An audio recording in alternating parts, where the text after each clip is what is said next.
I'm Joe Turton from Oxford Language Centre, and we're the experts in preparing for the Duolingo English test. Today we're going to talk about how to interpret your Duolingo practice test scores and several common questions that people have after taking the practice test. In this video, we're assuming that you've already taken the 15-minute practice test. If you haven't, then please go and take it now on the Duolingo English test website. Okay, so you took your test and you got a score range instead of a score, and you're wondering what it means. So let's go through some of the questions that most people ask. My score range was really wide. What does this mean? Well, the wider your score range, the more inconsistent you were in your answers. Sometimes you did well in a section and then did badly in the next similar section. This is probably a sign that with a bit of work and improving your ability to stay focused, you could reduce your inconsistency and get towards the top of the range. But people with wide score ranges who don't do any work to improve normally score in the bottom half of their range. Will my score be within my score range? In our experience, almost all people who take the real test actually get a score within their last predicted score range. The simulated test is adaptive, so it will give you harder questions if you do well, but it doesn't have enough time or enough questions on it to really get to your level if you're at an extreme. So this means that the test isn't that accurate for very high or very low level candidates. Also, if you have internet problems or start panicking and forget every word you know in English, then yeah, you will score below your predicted range. Will my score be at the top or the bottom of my score range? Let's imagine you need a 100 for your program and your score range is 90 to 110. Will you be in the top half of your score range if you take the exam now, or should you wait and practice more?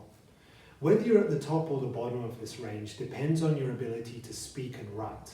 Why? Well, the practice test can accurately measure the other skills because the answers you give are either correct or not. But how can the computer tell how good you are at speaking and writing? The answer is it can actually do a pretty good job, better than you would expect, and many exams do use a combination of human and machine graders. But machine graders are still very far from perfect. If you look carefully at the practice test, you will notice that there is very little free writing and speaking. In the real test, there is a lot more. This means that the test is going to be weighted towards the other skills, listening and reading. That is, they'll be more important in your score. So if you're bad at speaking and writing, then your actual score will probably be below your practice test scores. But if you're good at writing and speaking, your actual score will probably be higher than your practice test score. My score range is 80 to 120 and I need 115. Do I have a good chance of getting 115 or more? No, you don't really. Unless, as we discussed, you're really strong at speaking and writing, much stronger than you are at listening and reading. You're more likely to get closer to the middle of the score range. You probably won't get the maximum or the minimum of the score range. You might, but you probably won't.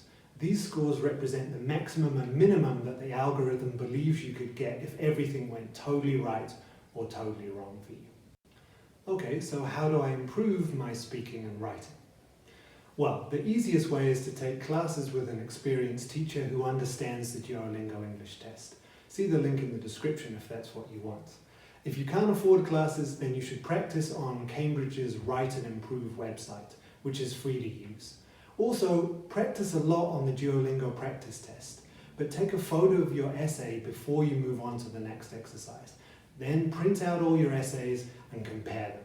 Look for the bits that you like, the bits that you did well, and see if you can build a template out of them. We'll have a video soon with some extra templates that you can use too.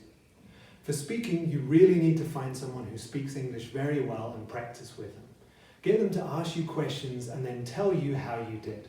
If you don't know anyone who has a better level of English than you, then you should record your speeches. Then re-record them until you're happy. See our other videos for more specific advice for the various question types too. So hopefully you now understand what your score range means and you have some idea of what you need to do next to get to the top of your range or just to improve your scores in general. If you found this video useful, please give it a like. Okay, good luck.